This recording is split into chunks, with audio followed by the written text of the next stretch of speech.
Welcome, everyone. Thank you so much for being here. We'll give everyone a few moments to join and get connected to audio, but we're glad you're all here and we'll get started in just a moment. Thanks again for being here.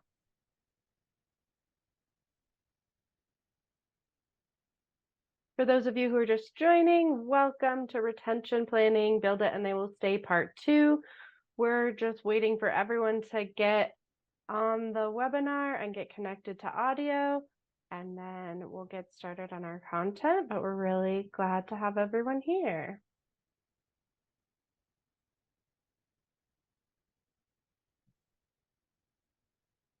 All right, great. I am seeing that attendee number kind of slow down, and we have a lot of content to get to today, so we'll get started. Thank you again so much for being here. Welcome to Retention Planning, Build It and They Will Stay Part 2. These are your speakers for today. My name is Helen Ray Vernier, and I use she, her pronouns. I'm the Associate Director of Workforce Development at the STAR Center, and Mandy Gingras is the Director of Education at 3RNet. As you probably know from our previous session or from attending other events, we are the Association of Clinicians for the Underserved, or ACU, and we were started a little over 25 years ago by alumni of the National Health Service Corps, and we offer a ton of different programming, but today we're here on behalf of the STAR Center, which is a program of ACU, and it stands for Solutions, Training, and Assistance for Recruitment and Retention. It's funded by a national cooperative agreement by the Bureau of Primary Health Care, and we're one of 22 national training and technical assistance partners, and we focus on different niche areas, and ours is health center workforce recruitment and retention. And I'll quickly hand it over to Mandy to talk about 3RNet. Thank you, Helen. 3RNet is the National Rural Recruitment and Retention Network. We are a nonprofit member association, and we focus on the unique needs for safety net facilities that serve rural and underserved communities nationwide. We provide a job board for them to connect with mission-minded health professionals. We provide education, and we also have network coordinators in every single state that represent the 3RNet in their states. And this handy slide right here contains a bunch of different links to help you kind of navigate around our website at 3rnet.org. Awesome, thank you. So again, this is the second part in a two-part series. Last time we had a first session that talked about various subjects, but today we're going to be focusing on work schedules, career paths, employee engagement, and some rural focus strategies. Just like before, our learning objectives for the entire series is to equip organizational leaders with the tools and insights necessary to proactively address potential retention pitfalls, nurturing supportive and fulfilling work environment, and ultimately cultivating a resilient and cohesive healthcare team. To learn how to customize retention plans to suit the unique needs and challenges of your health center, incorporating adaptable strategies that resonate with diverse staff demographics and organizational dynamics. Explore the recruiting for retention guiding principles and identify retention best practices that foster a positive culture and keep your staff engaged, satisfied, and fulfilled at your health center. So like I mentioned in our previous session, we touched on other subjects. We focused on mission, compensation, and benefits. Today, we'll be talking about, as I mentioned, work schedule, career paths, as well as engagement and those rural focus strategies. But these are the key areas that we have in our STAR Center Comprehensive Workforce Plan template. And so this is explaining we covered those first three. Now we're going on to these next two. As we all know, the best strategy to minimize recruitment problems is to retain providers and other staff in the long term. And so understanding those retention issues can really help your health center focus on candidates who might best add value to your health center culture and environment. So again, here's the slides we're going to talk about, or the sections we're going to talk about. So first, we'll touch on work schedules, and I'll hand it over to Mandy to talk about staffing needs. Sure, thank you. One of the things that I always like to talk about when we're talking about staffing and what your needs look look like now, especially since the pandemic? We know that the pandemic really brought on a lot of critical shortages across all of healthcare departments. I don't think any department was untouched by the pandemic and all of the additional challenges that kind of were brought to the forefront during the pandemic, that all of our healthcare workforce are facing. Things like burnout, competing salaries. We have the economy affecting healthcare workforce, also the housing crisis, and just the lack of availability of childcare. There's so many different reasons that healthcare workforce has really kind of hit some critical shortages. Um, and we know that a lot of times the staffing shortages are going to lead employees to look for better opportunities, because we know it's really hard to be efficient and to be productive when you're short staffed. So some of the tips, when you're addressing staffing issues, I would say most important really is to be transparent. Let your staff know um, what you're doing to help kind of recruit or to find um, additional staff for your health centers, and ask for their input too. Listen to what their concerns are. And I always say, let them be part of the solution. Really look to them to kind of help get the word out that you're hiring. Utilize departments that maybe might be fully staffed or maybe slightly overstaffed.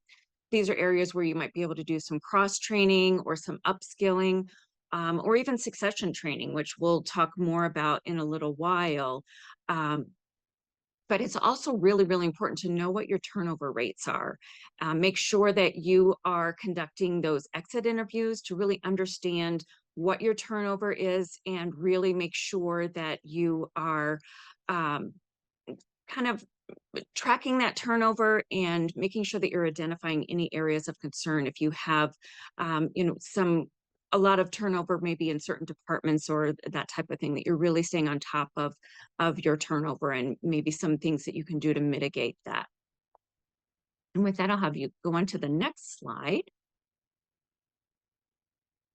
And with work-life balance, it's really important that you promote a healthy work-life balance. And that starts from the top on down. Make sure that your leaders, your managers are all kind of living and breathing that philosophy that work shouldn't be separate. It's part of life. It should be a culture where you can really, where work and life don't battle, but they kind of meet in the middle and compromise.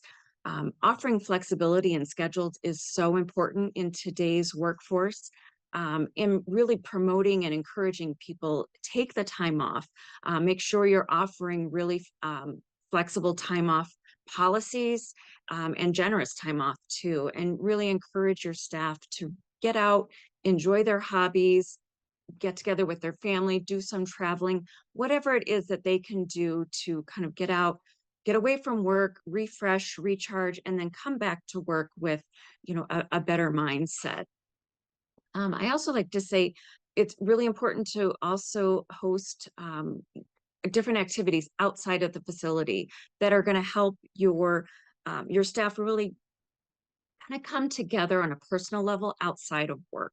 It's going to help build that camaraderie. You can have sports teams, you can do different types, movie nights, book clubs. There's so many different ways that you can really integrate your staff and get them involved in the community, but also kind of building up that friend network within your staff. And then it's also really important to also understand and address and also manage any symptoms of a burnout among the staff.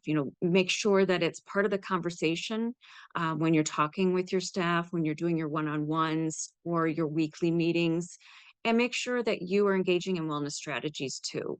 Be empathetic, be supportive to really help manage and reduce the burnout among your staff. We know it's not burnout's not going to go away, but there are things you can do to kind of mitigate and help manage some of that burnout. And with that, I will turn this back over to Helen. Awesome. Thank you so much. So One thing, and Mandy mentioned this around having flexible schedules, but I just want to share some statistics around flexibility and people focusing on this. So as of 2019, nearly a third of workers had sought out a new job because their current workplace didn't offer flexible work opportunities like remote work or flexible scheduling. About 52% of respondents had tried to negotiate flexible work arrangements with their companies. 80% of those surveyed said that they would be more loyal to their employers if they had flexible work options. And about thirds of the workers said that they were more productive working outside of a traditional office environment. And I think one of the most important things about this is that this is from before the pandemic. So this data is before this time when we have all proven how much flexibility can work and how much hybrid work schedules, et cetera, can really help an organization thrive. So even before we had this global situation that forced us to prove these things, this was a high priority for staff.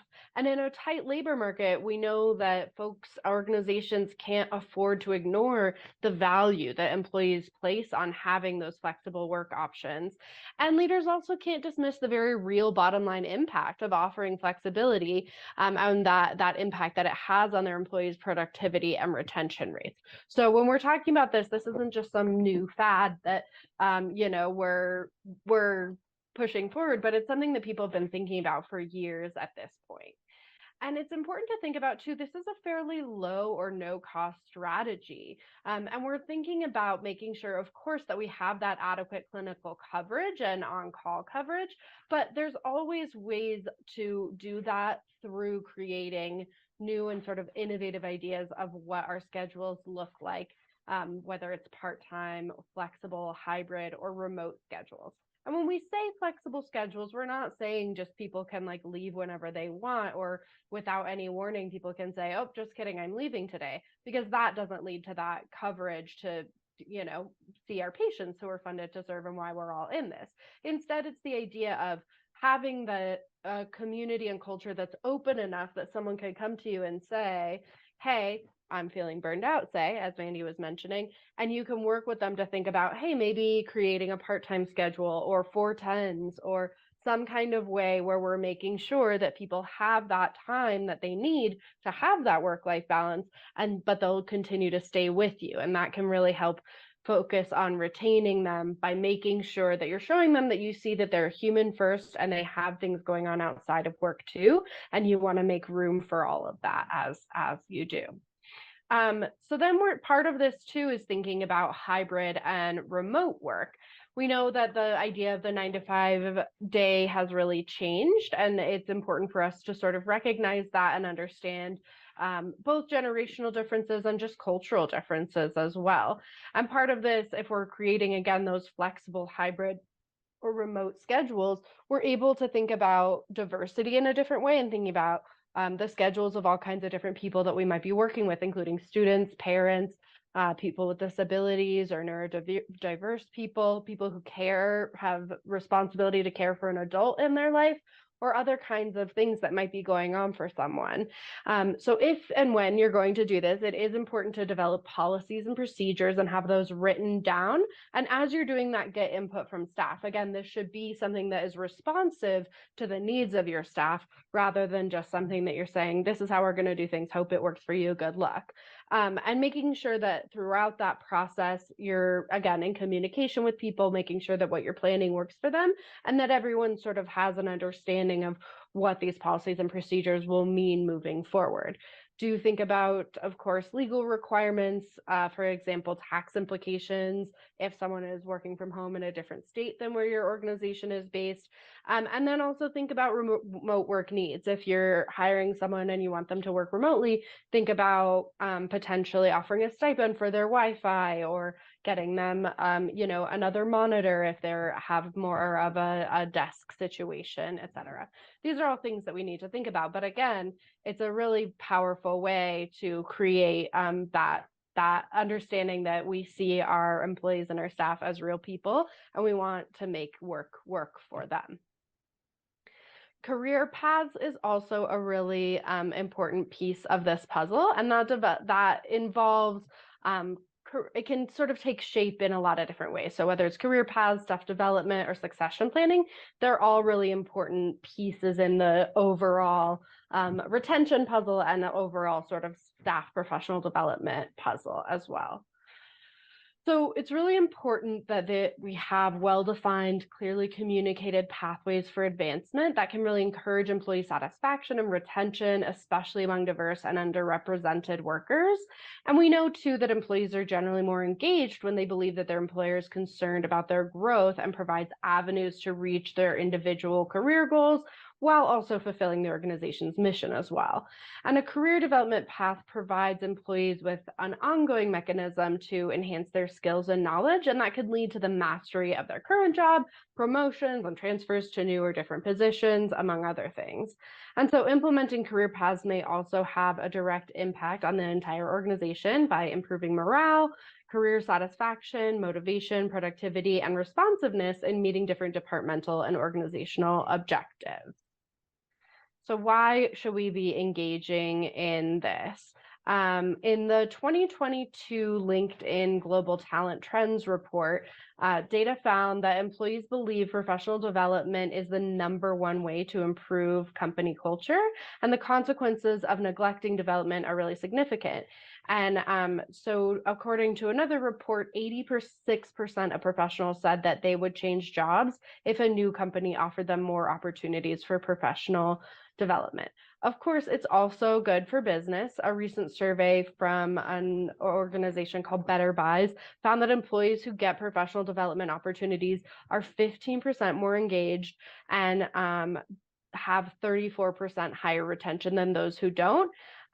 So we're seeing that this is something that our employees, our staff are focused on and really valuing. Of course, it could be different at your health center, and that's why, again, it's really important to be in communication with people. But overall, generally, the statistics show that people really believe in professional development as a way to improve their organizational culture, as well as to engage folks and help them feel really valued and feel that they value their organization back and want to stay there. So of course, I can talk all about why you should do it, but we also got to talk about the how. So it's important to make sure that we're learning early and often. A lot of the time we wait for new employees to be firmly ensconced in their new roles before we start making professional development available.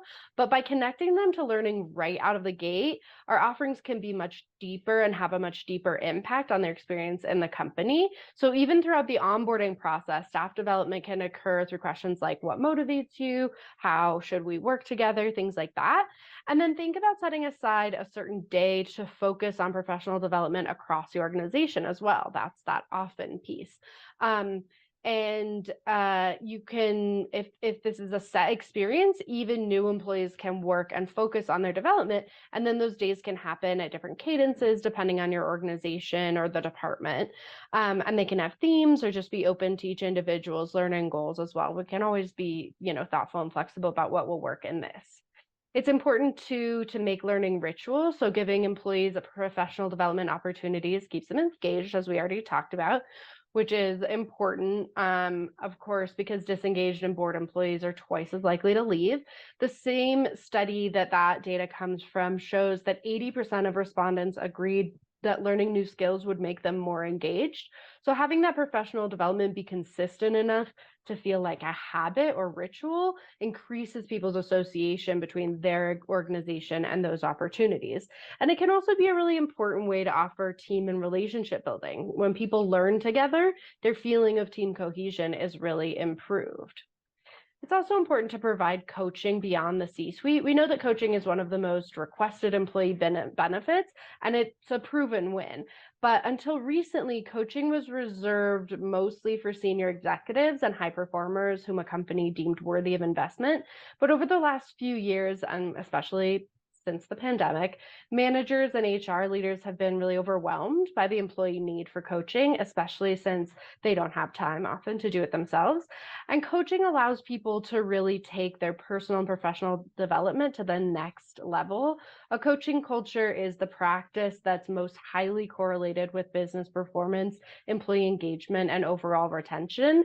And companies that are considered high impact leadership organizations spend 1.5 to 3 times more on management development than their peers. So thinking about this thing that we know works for folks high up in the organization and making sure that we're providing it across our organization as well. I'm just going to quickly check on the chat. We have a question. Suggestions for how you're making remote work an option in a health center setting. It's easy for some executive roles and harder to figure out in other roles. So I can quickly speak to this, and then Mandy, we can see if you have anything to add. And of course, I welcome folks, attendees, to put in their thoughts as well. I think that this is really important, and thinking, obviously we need that patient care coverage, and that's the most important thing. But there are things that we can offer as remote work as well. And it depends on the role. Obviously, for a clinician, it's different. And it also depends on your state. But there can be behavioral health clinicians who are offered that remote work. And then again, some other folks, billing and coding folks, all those different kinds of roles. But again, then thinking too about, is charting something that could be done at home? And of course, always making it an option, because some people would love that as an option and other people might feel like, oh, that's taking my work home and I don't want to do that. So again, having it be a conversation and thinking through those things. Mandy, did you want to add anything in response to that? I was going to add, basically say a lot of what you just said, but I would say flexibility means something different to every single person. So really having those open conversations and finding out what does flexibility mean to each individual person, and see if there's some middle ground of where you might be able to meet. Like you said, charting could be done at home, but that's an option.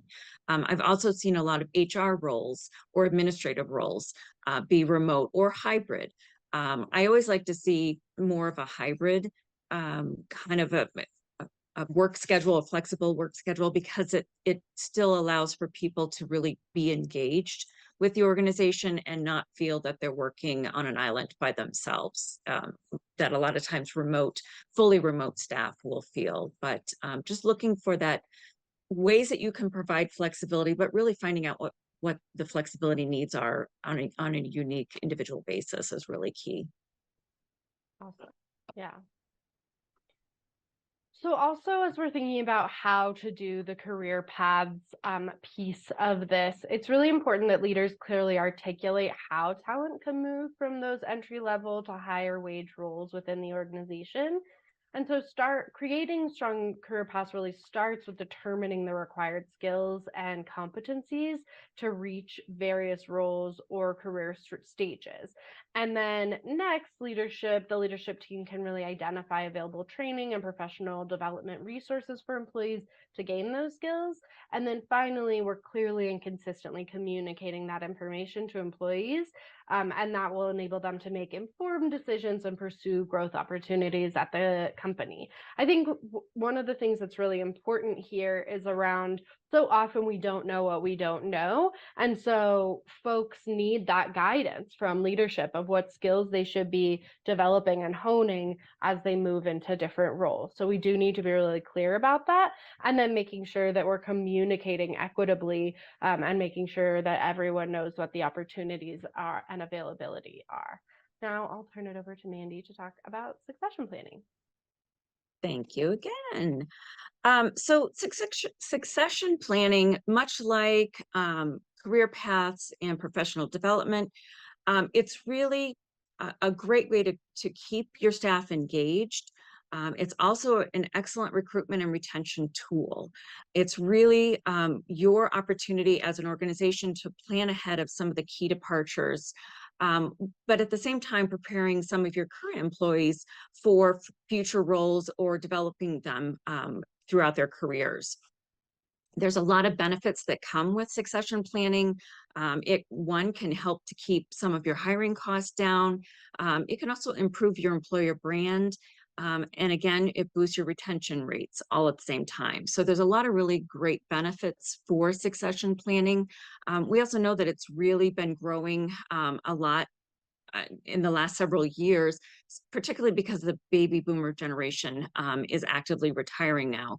But it really can be a strategic way for you to be able to invest in your employees, really develop out their skills. You can boost morale and retention with a really good succession plan. It's also a great way to kind of keep some of that valuable or retain some of the valuable knowledge that some of your more seasoned employees are really bring to the organization. And also helps to replace some of those unique skills that they bring too. Can also be a really good way to gain a better or greater DEI at the leadership level, because I know a lot of health centers really struggle with having more diverse or inclusive leadership um, positions at the leadership level. And as I mentioned, it's also, you can avoid some costly recruitment time and expenses.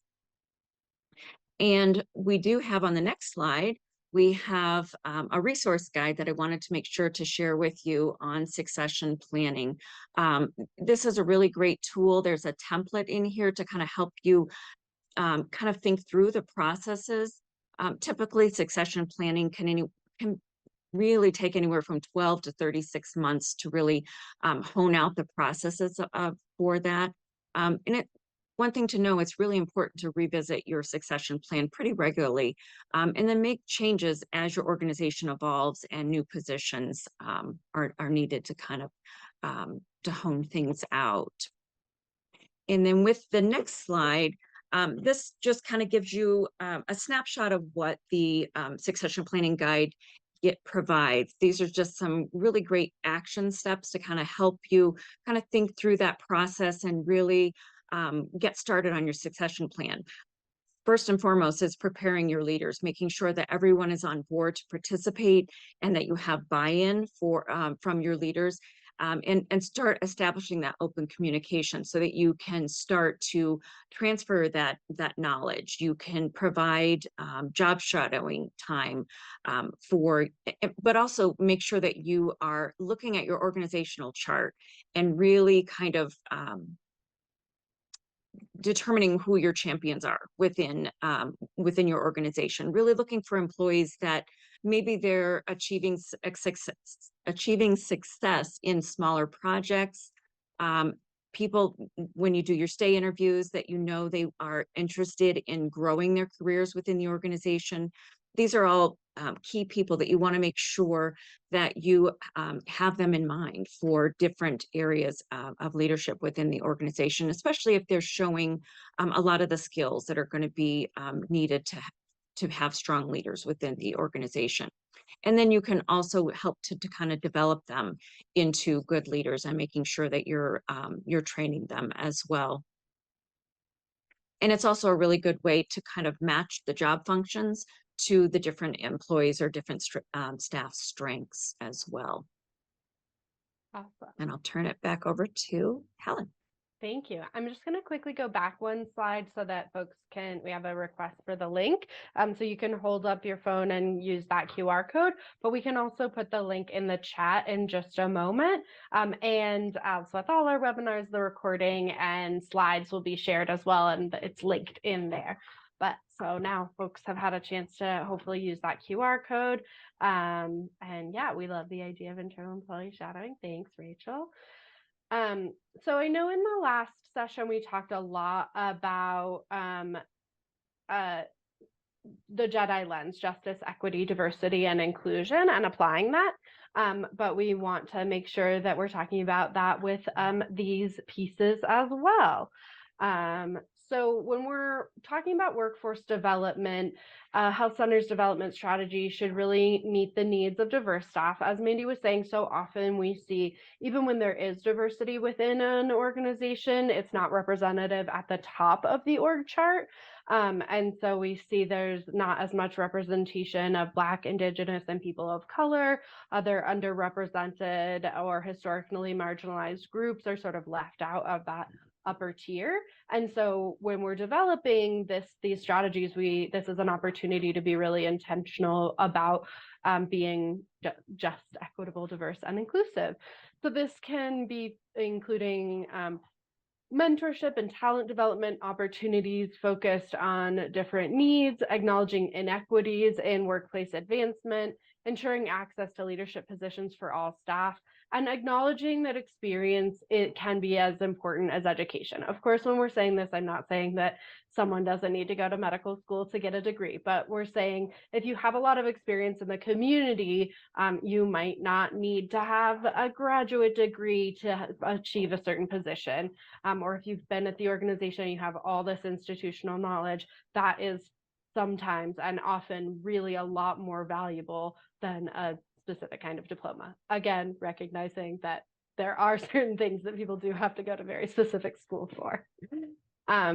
Think about too how you'll be making your workforce development strategies inclusive and equitable. How will you be making sure that they're accessible to folks, again, who might have families at home or who might not have a financial ability to support their advancement? Are you offering scholarships or other kinds of professional development funds to people, things like that? And then making sure that we're being welcoming to new populations or identities, and that throughout all our professional development offerings, we're making sure that, yeah, folks with different kinds of backgrounds and identities feel welcome and included. And making sure that as we engage populations that we might not have engaged before, we're making sure that the welcoming is beyond tolerance, and that we're expecting and excited for folks to contribute meaningfully to their system in a positive and mutually beneficial way. And again, thinking about where our diversity, how our diversity is represented across the org chart. So next we'll talk a bit about employee engagement. So part of this is that it's important to even know what are we even talking about and what that looks like. So the term employee engagement relates to the level of an employee's commitment and connection to an organization. And employee engagement has really emerged as a critical driver of success in our competitive marketplace. So when we talk about engagement, what we're really talking about is helping employees understand their sense of purpose, and we're hoping to help focus their energy and allow that personal initiative, adaptability, effort, and persistence to achieve organizational goals. And the why of this is that engagement simply predicts higher performance. Levels of engagement promote high levels of engagement promote retention of talent. They foster patient loyalty, and they improve organizational performance and stakeholder value. Part of doing this is through communication. It's one of the greatest ways to increase and maintain engagement.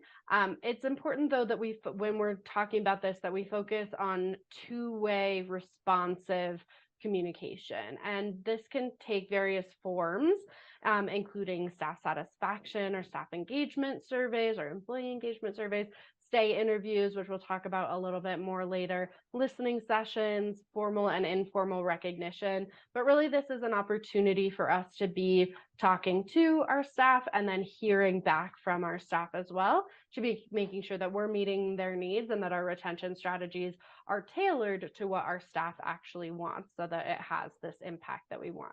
And part of the reason that we have this communication is to gather data. And at the STAR Center, we love this quote: "Without data, you're just another person with an opinion." And so the data can take various forms, including qualitative and quantitative. And even each piece of this list and others can take different qualitative or quantitative forms. But really quickly, we're going to touch on staff satisfaction surveys as one way to gather some data.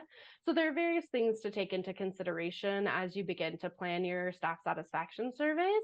And it's really important to think each of them through. I won't go too into depth on each of them, but they're worth considering. And we have lots of resources at the STAR Center about this if you're interested.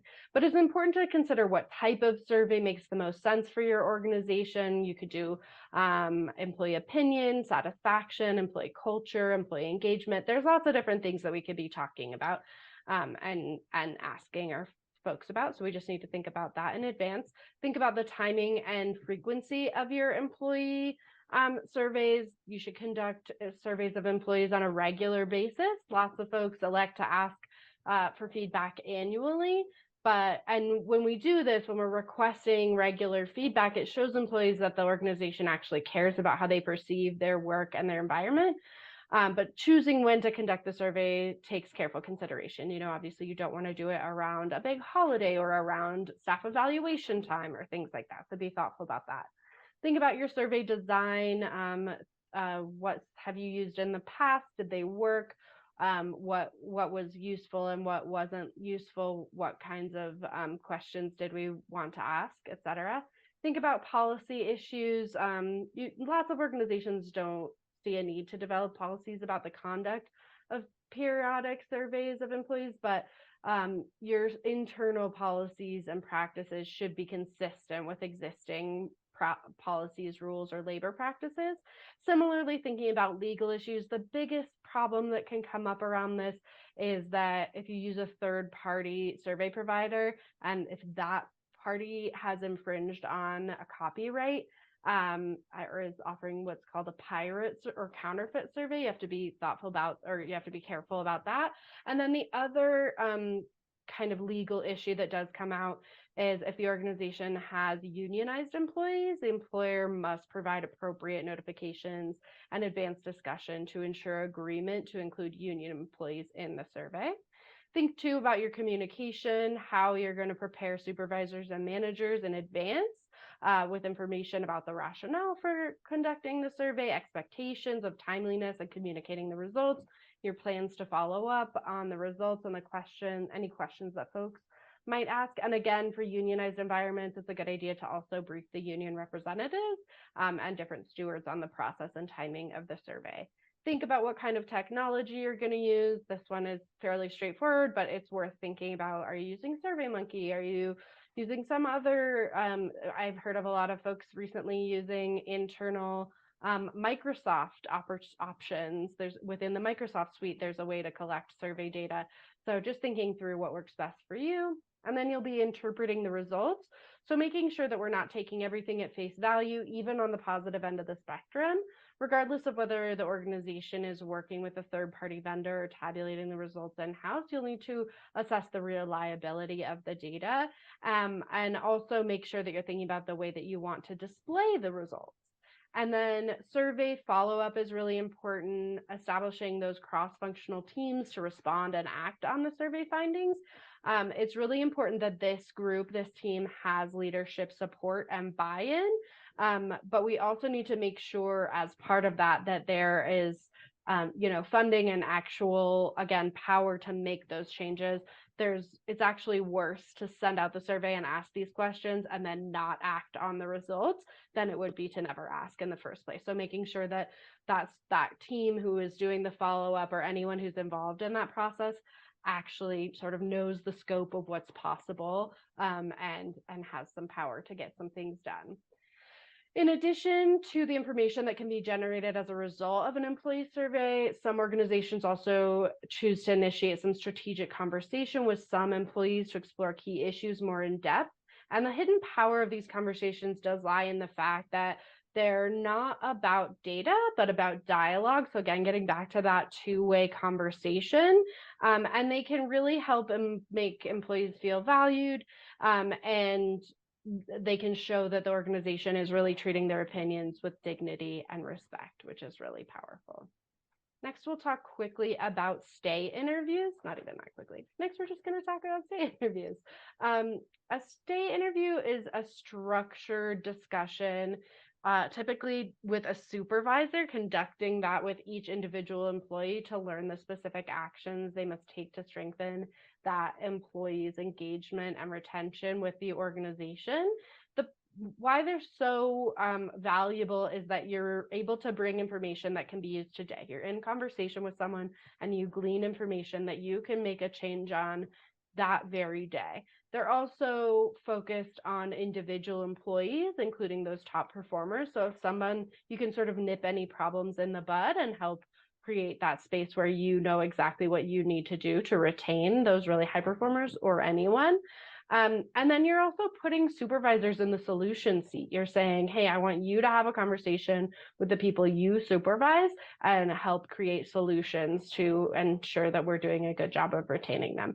I know at some organizations, people, HR professionals are the ones conducting these, and that can work too. And if you're doing that, then you can make sure that you're sharing the results with the supervisors in a way that still helps people feel the employees who gave that feedback feel safe and yeah, like they're not going to be punished for anything they said. So now I'll pass it back to Mandy to talk a little bit more about stay interviews and the how that we get this done. Absolutely. This here is just a sample of some stay interview questions to help you kind of start the conversation. We always like to say that the stay interviews should not be a formal interview. It should be more like a casual conversation, something that hopefully you're doing already with your teams, kind of on a natural, just kind of organically happening, as opposed to having a scheduled sit down meeting. But just finding out what energizes them, what they come to work every day, what also might entice them away. Are there certain things that they enjoy more about their job than other things? Is there anything more that they want to learn about their job? And really finding out if you're utilizing all of their talents, finding out what their career goals are. But also just important to see if there's anything that's getting in the way of their success and how you might be able to help them. Is there anything differently that you can do? So there's a whole bunch of different ways that you can kind of frame these questions, but whatever way you do it, you want to make sure that it is an open conversation and you want to do it on a regular basis. It's really important that it's not just a one and done, that you have regular communications with them. And just as important of asking these questions is that follow-up. Just like Helen was mentioning that, it's great to do those satisfaction surveys, but if you don't have a plan to address the things that come up, the challenges or any concerns that might be coming up, you're really wasting your time and you're not benefiting from the engagement piece that the satisfaction surveys and the stay interviews can really it's a tool that can help you be more engaged with your staff. So making sure that you're coming up with what we call a stay plan. So if you find areas of concern or maybe some challenges, getting to, first of all, prioritizing, because you're not going to be able to address all of your employees' concerns, but finding out what's priority and what are the things you can work on, what are things that can be changed. And it's okay to say, this is a policy. Not everybody's going to be happy with every single policy that you have, but making sure that you're communicating the why something can't be changed. And that goes in at the same tune with your satisfaction surveys, making sure if there are things in place that your staff don't like or don't agree with, that you communicate the reason behind it and the reason why you might not be able to change, because that is going to go a lot further than just ignoring a problem altogether or making your staff feeling like they're not really being heard. So again, that stay plan is really, really important, and finding out who's responsible for what, and having regular checkbacks or check-ins to really kind of find out, are we making progress? Have we done what we said we were going to do? And it shouldn't all be put on leadership to create solutions for any challenges or problems that come up. You want to make sure that the employee is involved in that conversation and really held accountable for what they're going to be able to do to kind of progress and move through any particular challenges. And then also, I also wanted to add a rural focus here.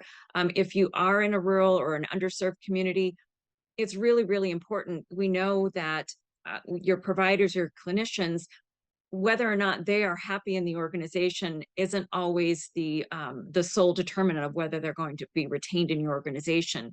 We know particularly in a rural community, if the spouse or the family needs are not being met, retaining that clinician is going to be really, really difficult, because you tend to be a little bit more isolated in a rural area. So having access to resources or other types of things aren't always as readily available in rural.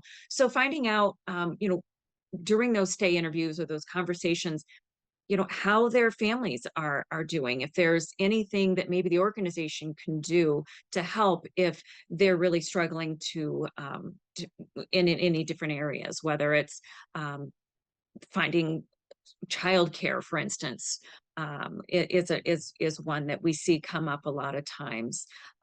It could just be just making introductions or networking opportunities might be something to look into, but making sure you have that rural focus, and thinking about the family needs outside of just the staff is important.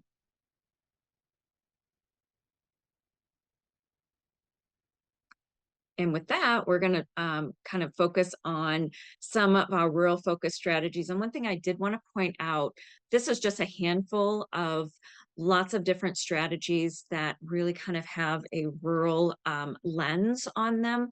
The last time we met for our part 1 session, we shared the retention guide, the 3R Net retention recruiting for retention guide. And one thing I just wanted to point out is all through the guide, we have little asterisks or starred rural specific strategies for all different phases of the recruitment and retention processes. But some things to be thinking about is making sure that it's not just the staff or the employee that you're kind of looking at. Look for ways to really get their spouses, their significant others, their families really ingrained in the community. And this is really vital for when you're onboarding new clinicians, new providers who maybe they don't have friends or families already in that particular area. So looking at different types of social gatherings that you might be able to do for not only your staff, but including their spouses and their families as well. This is also a great way to really kind of create really good camaraderie and kind of social networking within the organization, because it's introducing the spouses and the families to the staff spouses and families as well. Also, throughout the onboarding process, make sure that you're helping to get that spouse and the family integrated into the community, because we know if the spouse and the family is happy in the community, the likelihood of you being able to retain your providers and your clinicians are going to be much higher. So making sure that you're introducing them to the schools and you're helping them to lead into either job opportunities for the spouses or even volunteer opportunities, for instance. Lots of different things you can do to kind of help them get integrated. We always like to say, have someone specifically dedicated to help kind of integrate them and help them meet other families within the community and kind of get that networking going. You can also fund career and personal development, not only for the employee, but also for their spouse. That's a great strategy in a rural community, and just kind of linking them to, like I said, the maybe volunteer opportunities or potential other job opportunities, and just getting them networking out into the community. Same with peer interaction, making sure that you are providing those networking opportunities for your providers, your clinicians to get introduced to other peers outside of your community, because we know in a rural area, sometimes providers feel a little bit isolated. They feel like maybe they're the only physician in in a general, a regional area. So making sure you're providing some opportunities for them to get out and meet other peers is going to be really key. You can do that virtually. You can do it, you might have other, for instance, other facilities in other towns or areas that you might be able to kind of on a regular basis get all of your providers together, so that they can network and kind of build that camaraderie. Same thing with telecommunication links to other continuing education, but also support resources is going to be really key too. And especially since the pandemic, Zoom has really, really come to the forefront. And there's so many different resources and networking groups that you can make sure that your clinicians are getting tuned into, are really getting acclimated and in a rural community and newer communities as well. And then also make sure that you're collaborating with local partners to really find some solutions to housing and childcare challenges. I've provided 2 links here. RHI Hub, which is the Rural Health Information Hub, has some really great resources that can be particularly helpful. Also a link to the USDA. They have some really great information about different challenges that rural communities face, whether it's housing challenges, could be childcare, access to childcare. They have some really good best practices and real solutions that rural communities nationwide have kind of come up with to kind of address some of the unique needs that rural communities face. There's also some really good strategies for broadband access in there as well. So make sure if you are in a rural community that you're collaborating and connecting with some of your local partners, and make sure you know what other rural communities are doing, what other rural communities have had success with to kind of combat some of those unique challenges that rural communities face. Awesome. Thank you so much for that. So our conclusion piece is just opening things up to see if y'all have any questions. I will say I saw your question, Janet. We don't have, I don't know, Mandy, if you three are not have this, but a staff satisfaction survey template.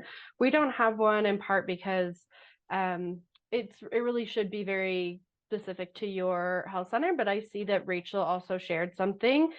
So that's wonderful, a place to start, and then, make it individualized from there. I know other people are also utilizing parts of the HRSA Workforce Wellness Survey as well, so then they can start benchmarking against that.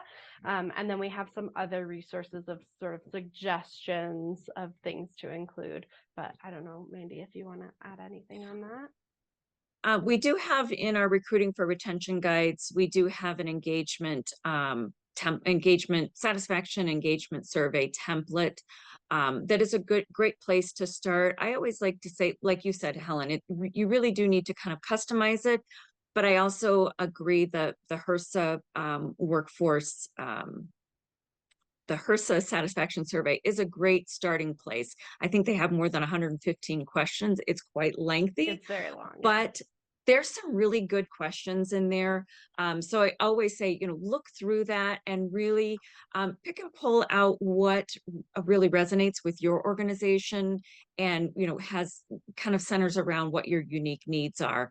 But there's certainly some really great ideas that they have. I really like the way they have it structured, that it's really pulling questions from all of the kind of key 5 areas of kind of areas where you want to hone in on questioning for your staff. So those would be my 2 places to start. And if anyone needs the link, it's available. The 3RNet engagement survey guide is available on our website. And I believe we shared it in the first session as well. Yeah, that's what I was going to say. There's a slide in the first session that has a link to it and a QR code. So if you attended the first one, or even if you just registered for the first one, you should have gotten those slides. And if you haven't, let us know and we'll send those out to you. They'll also be available on the STAR Center website, the slides and the recording. Great. We'll wait for a few other questions to come in, but while folks are typing that, I just want to call out that we have an upcoming training. This is part of our workforce training and technical assistance professional development series. Will take place on June 18th and we'll be focusing on health professions education and training. As always, the STAR Center has a ton of resources and opportunities to learn on your own time. We hope to see you in DC in August for our conference, and then I'll let Mandy touch on an upcoming opportunity with 3RNet. Thanks, Helen. Our annual academy is going to be starting in October. Registration, I believe, is going to be opening up in July, which would be really soon. We do bi-weekly sessions. It's a 6-part webinar series, and our focus this round is on retention. So it will be kind of featuring a lot of the things that we've talked about in this webinar series. Awesome. Great. Thanks so much. Of course, I don't see any questions coming in, but of course, folks can get in touch with us at any time, and we'll just pop up the evaluation. We'd love to get your feedback so we can continue to improve our offerings. And yeah, we really appreciate you all being here today on this lovely June afternoon. Once you filled out your survey, we'll call that your ticket to leave. And thank you again so much for being here. We really appreciate everyone's engagement. And we hope you have a wonderful rest of your day.